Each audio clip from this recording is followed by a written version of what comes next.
ಒಂದ್ ತಿಂಗಳಿಂದ ರಾಮಾಯಣ ನಮ್ಮ ಕಾವೇರಿ ವಿಚಾರವಾಗಿ ನಮ್ಮಲ್ಲಿ ನಡೀತಾ ಇರುವಂತದ್ದು ಜಲಯುದ್ಧ ಅಂತಾರೆ.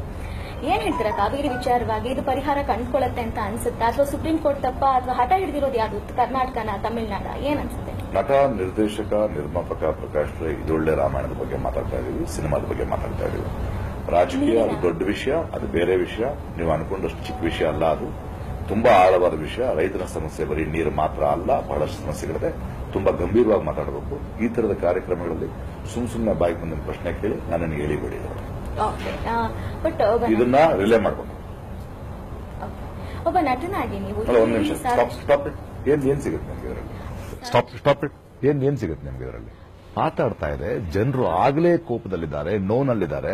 ಸಿನಿಮಾ ನಟನಿಂದ ಇದರ ಬಗ್ಗೆ ಏನೋ ಕೇಳಿಕೊಂಡು ಇದು ಯಾಕೆ ಬರುತ್ತೆ ನಿಮ್ಗೆ ಈ ಕೆಟ್ಟ ಬುದ್ಧಿ? ಇದಲ್ಲ ಸಮಯ, ಇದಲ್ಲ ಅಲ್ವೇ? ನೀವು ಇದಲ್ಲ ಅಲ್ವೇ ಸಮಯ? ದಯವಿಟ್ಟು ನೀವು ಜವಾಬ್ದಾರಿಯಿಂದ ಇರಬೇಕು. ಇದನ್ನು ನೀವು ರೆಕಾರ್ಡ್ ಮಾಡಿ ಹೇಳಬೇಕು ಜನಕ್ಕೆ. ನಿಮ್ಗೆ ಯಾಕೆ ಆ ಜವಾಬ್ದಾರಿಗಳಿಲ್ಲ?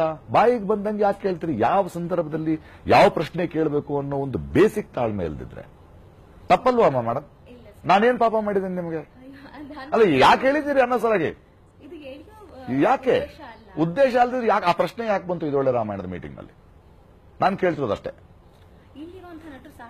ನಿಮಗೆ ಯಾಕೆ ಬೇಕು? ಅದು ಯಾಕೆ ಇಲ್ಲಿರುವಂತ ನಟರು ಅಲ್ಲಿರೋ ನಟರು ಯಾಕೆ ಬೇಕು ನಿಮಗೆ? ಎಲ್ರೂ ನಟರೇ, ಎಲ್ರೂ ಮನುಷ್ಯರೇ.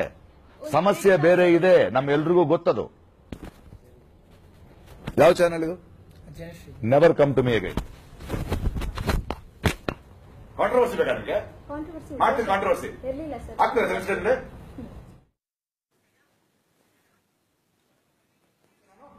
ಹೇಳ ನಿಮ್ ಕಾಂಟ್ರವರ್ಸಿಗಳ ಬಗ್ಗೆ. ನಾನು ಉದ್ದೇಶ ಇಲ್ಲದೆ ಯಾಕೆ ಬರುತ್ತಾ ಪ್ರಶ್ನೆ? ಜವಾಬ್ದಾರಿ, ನಮ್ ಜವಾಬ್ದಾರಿ ಬಗ್ಗೆ ನೀವು ಮಾತಾಡಿ. ನಿಮ್ ಜವಾಬ್ದಾರಿ ಬಗ್ಗೆ ನಾನು ಪ್ರಶ್ನೆ ಕೇಳ್ತಾ ಇದ್ದೀನಿ. ಯಾವಾಗ ಕೇಳಬೇಕು ಅವಾಗ ಕೇಳಬೇಕು ಪ್ರಶ್ನೆ. ಯಾವಾಗ ಕೇಳಬೇಕು ಅವಾಗ ಕೇಳು. ಅದೇ ಉತ್ತರ ಕೊಟ್ಟಿದ್ದು ನಾನು ನಿಮಗೆ. Not interested.